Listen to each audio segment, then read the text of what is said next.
Bom dia, povo bonito, povo abençoado por Deus. Nessa manhã eu quero profetizar uma vida cheia do Espírito Santo na vida de cada um que vai parar para assistir esse vídeo. Gente, ainda tô assim, impactada com o culto de ontem. Na nossa igreja tem o culto Conectadas, é um culto voltado só para mulheres. Toda uma quinta-feira ou de 2 em 2 no mês, a pastora separa um culto de quinta-feira só para as mulheres. E nessa quinta-feira ela veio ministrar sobre Ananias e Safira, que está em Apocalipse, capítulo 5. Ananias e Safira, eles tinham um terreno que eles venderam esse terreno. Só que quando chegou na hora de repassar o dinheiro para a igreja, eles mentiram o valor do terreno. Como assim repassar para a igreja? Eu não estou falando que você deve pegar suas coisas e repassar para a igreja, pelo amor de Deus. É a história aqui. Nessa época, as pessoas que tinham condições, elas estavam vendendo as coisas dela para levar à igreja, porque tinham muitas outras pessoas que estavam precisando daquela oferta. Então, muitos pegavam, os que tinham condições pegavam, vendiam e levavam à igreja para Pedro abençoar essas vidas que precisavam. Então, eles venderam. E aí eles fizeram um combinado entre eles, que nesse combinado eles mentiram o valor do terreno. Então, nessa época, estava havendo um grande avivamento do Espírito Santo sobre essa cidade, sobre essa casa. Se você for ler lá o livro de Atos, você vai ver que o primeiro grande avivamento começou lá. E aí, primeiro foi Ananias. Ananias chegou lá e Pedro perguntou por quanto ele tinha vendido e ele mentiu. E na mesma hora ele foi consumado, ele foi morto. Foi Pedro? Não. Devido a ele ter ido à presença de Jesus e mentido, ele foi. Como eu posso. Eu vou ler aqui para vocês, para não ficar mal interpretado. Atos 5, eu vou ler a partir do 4. Antes de vender ele... Ai, gente, a minha vista tá muito ruim. Deixa eu ligar minha lanterna.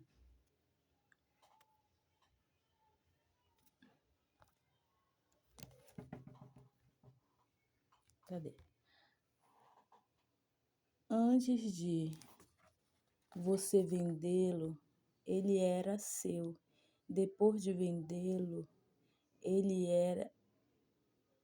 depois de vender, o dinheiro também era seu. Então, por que resolveu fazer isso? Você não mentiu para o ser humano, mentiu para Deus. E assim que ouviu isso, Ananias caiu morto. E todos os que souberam do que havia acontecido ficaram com muito medo. Então, ele não precisava ter mentido, mas ele foi lá e mentiu. E ele acabou caindo morto naquela situação, porque ele não estava mentindo para o homem, ele não estava mentindo para mim, ou para o pastor, ou para a pastora, ou para o meu líder. Não, ele estava mentindo para Deus. E ele acabou caindo morto devido à mentira dele. E aí, Safira, ela não sabia o que tinha acontecido. E ela chegou lá e Pedro fez a mesma pergunta para ela. Quer dizer, Deus ele deu a oportunidade para ela. para ela pegar e falar a verdade, mas ela também não falou, ela sustentou o que eles haviam combinado. E chegou que aconteceu a mesma coisa, ela caiu morta naquele lugar. Por quê? Porque ela não mentiu para Pedro, ela não mentiu para os apóstolos, ela mentiu para Deus. E Deus, ele sabe de todas as coisas. Aonde tu fores, o que tu fizeres, ele sempre vai saber. Eu, antigamente, lá pela minha juventude, quando eu tomei consciência disso, que eu poderia fazer o que fosse de errado, eu poderia até me esconder do homem, do ser humano, mas que de Deus eu nunca me esconderia. Eu acho que foi isso que fez Deus ter tanta misericórdia da minha vida, porque eu parei. Não que eu me escondesse, porque eu nunca fui de me esconder de ninguém. Mas naquele momento ali, literalmente, eu parei. Tudo que eu tinha para fazer. Vou contar uma história para vocês. Uma história não. Algo que aconteceu na minha vida.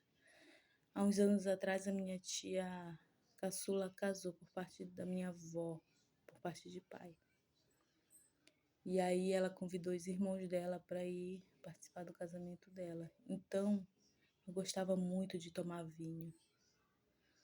E assim, não é porque eu estava perto dos meus pais que eu ia deixar de tomar. Eu era responsável por mim, pelas minhas ações. E aí eu comecei a tomar vinho do dia que eu cheguei lá, da quinta-feira que eu cheguei lá, até a segunda-feira. Domingo, que o casamento dela foi no sábado. E olha que não era o vinho puro, eu colocava gelo e ainda colocava água. Mas devido eu estar tomando, não me embriaguei não, gente. De fato eu não me embriaguei. Mas o consumo foi maior do que eu estava acostumada. E aí tomei, meus tios me olhavam assim, me criticando, sabe? Aí eu sempre tinha a resposta na ponta da língua, né? Eu sempre falava, o que adianta? Eu não vou fazer pela frente dos meus pais e faço pelas costas. Eu falava assim, sabe? Dando resposta. E aí eu peguei e continuei tomando. Quando foi no domingo, eu fui caminhar na praia. Nossa, eu e meu pai, minha mãe foi, mas ela ficou sentada, graças a Deus, porque deu tempo de eu pedir socorro para ela. E meu pai estava longe. E aí, quando eu estava na metade do percurso que meu pai estava, começou a me dar uma dor tão grande, que eu consegui chegar até onde a minha mãe estava. E aí a minha mãe veio assim na minha direção, que ela viu que eu não estava bem, falou, o que foi, minha filha? Eu não sei, mas chama o papai, pelo amor de Deus, bora pro hospital, que eu tô com muita dor. Mas olha a misericórdia de Deus. Vinha alguém atrás de mim, eu acho que era da área da saúde. E essa mulher me ajudou. Ela falou, o que está acontecendo? Eu falei, eu tô com muita dor, eu não sei. Aí eu peguei e falei que eu tinha vindo pro casamento da minha tia, eu tinha tomado vinho, eu tinha comido maniçoba. E falei que eu tinha comido, né? Aí a minha mãe, se eu acho, não tô enganada, ela falou que eu não tinha mais vesícula. Aí essa pessoa falou assim mesmo, senta no chão, na areia da praia, né? Senta e abaixa bem a tua cabeça. E assim eu fiz. E quando eu fiz isso, o vômito começou a vir. Graças a Deus, mano, foi de Deus. Aí eu vomitei, foi o tempo que o papai chegou. E aquela dor que estava extremamente forte, extremamente, ela foi para 50%. Aí eu peguei, consegui chegar lá no postinho de saúde. E quando eu cheguei lá, eu conversei com o atendente, aí falei o que tinha acontecido. Ele falou: Olha, você não tem mais vesícula, então você não pode estar fazendo essas coisas. Eu não sabia, né? Aí eu sei que eu cheguei em casa, na casa da minha tia, na geladeira ainda tinha. Eu trouxe meia garrafa de vinho que ainda tinha. Mana, mas parece assim que eu sentia o cheiro daquilo. E vinha aquele negócio choco, sabe? Eu sei que desde aí eu não tomei mais uma gota de vinho. E olha que eu gostava muito de vinho, muito mesmo. E assim, Deus ele ainda teve misericórdia de mim. Eu não tô dizendo que é para você começar a fazer as coisas descaradamente, não. Só porque tu não pode te esconder do ser humano, nem porque Deus vê todas as coisas. Não, gente. Antes disso, Deus conhecia o meu coração, assim como Ele conhece o coração de vocês. Eu sei que Deus teve misericórdia da minha vida, porque aquela mulher, para mim, ela foi como um anjo naquele momento, porque não tinha ninguém, gente. Tava eu, meu pai e minha mãe, numa praia deserta. Se ela saiu de algum lugar, não sei. Eu sei que mesmo assim Deus teve misericórdia da minha vida e me socorreu através daquela senhora. Eu sou muito grata a Deus por isso. O que eu quero dizer para vocês, numa das partes que a pastora estava ministrando, ela também falou que não dá para ser super mulher. E realmente não tem como ser, gente. Esse início de mês foi muito difícil para mim. Aconteceram duas coisas assim que mexeu completamente na minha estrutura. Foi algo com a minha família. Então, eu nunca pensei assim que eu ia ficar tão abalada, porque assim eu sei que quando chegar o nosso tempo, o nosso momento de morrer, a gente vai morrer. Eu sei disso, eu tenho certeza disso. Ah, Denise, tu quer que teus pais vivam pra pedra? Não, não quero. Não quero. E a minha oração, desde quando eu passei por um momento que eu precisei entregar a vida do meu pai para Jesus, a minha oração foi: Deus, que faça a tua vontade, não a nossa, não a nossa. E é isso que eu tenho orado até hoje. Porque eu sei que quando chegar a vontade de Deus, Deus vai levar. E aí, meu pai, desde o dia 31, estava passando muito mal, muito mal, muito mal. Ele secou de uma tal forma que eu olhava para ele e eu ficava desesperada, porque eu via que ali não era só uma doença. Tinha alguma luta espiritual também. E aí a gente começou a orar, começou a clamar, fazer propósito diante de Deus. Eu e o meu marido começamos a orar durante a madrugada por ele. Ele e minha mãe começaram a orar e clamar a Deus. E estou vendo Deus nas nossas vidas, graças a Deus. Mas eu chegava em casa, eu via meu pai, nossa, meu coração ficava muito doído, muito doído. Só que eu não chorava, eu não chorava perto dele, eu não chorava perto da minha mãe. Às vezes, quando eu ficava muito abalada, eu acabava chorando fora, porque é meu pai, né? Minha família. Quem não vai sentir? Mas eu sou grata a Deus, porque Deus ele veio ao nosso socorro e ele nos ajudou. E em todo momento assim de dificuldade da nossa vida, gente, eu não procuro outra pessoa. Eu procuro Jesus. Eu vou e dobro meu joelho às vezes.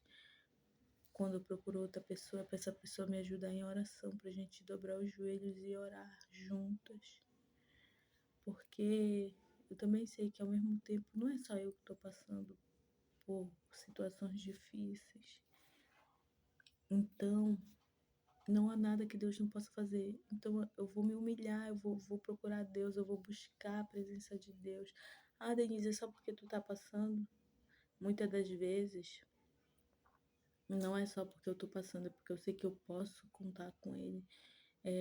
Não sou uma filha perfeita para Deus. Tem momentos que a gente tá tão ocupada com a vida, com as circunstâncias da vida, que a gente acaba deixando sim um pouco ele de lado, mas ele não deve ser deixado de lado. Isso eu peço perdão para ele todos os dias.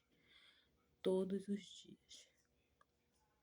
E agradeço, gente, agradeço porque o que Deus tem feito e o que Deus ainda vai fazer são coisas grandes e tremendas nas nossas vidas. E quando chegar o tempo de Deus, nós não vamos mais ficar aqui. Quando chegar o tempo de Deus para minha vida, para a vida dele, como eu sempre falo, Pai, de repente eu posso ir na frente de vocês, ou vocês irem antes de mim. Mas uma coisa é certa, vai chegar um momento que todos nós vamos descer ao pó. É o que a Bíblia fala. E assim eu tenho esse livro hoje. Eu falo hoje porque antigamente eu nem lia a Bíblia. E de uns 6 anos pra cá, eu tenho esse livro como base da minha vida. Como base como manual, né? De orientação de Deus para minha vida. E pode ser para a vida de cada um de vocês, se vocês quiserem abrir, ler um capítulo por dia. Um capítulo, leiam. Eu incentivo vocês a ler. Se vocês não estiverem entendendo nada, chama o Espírito Santo.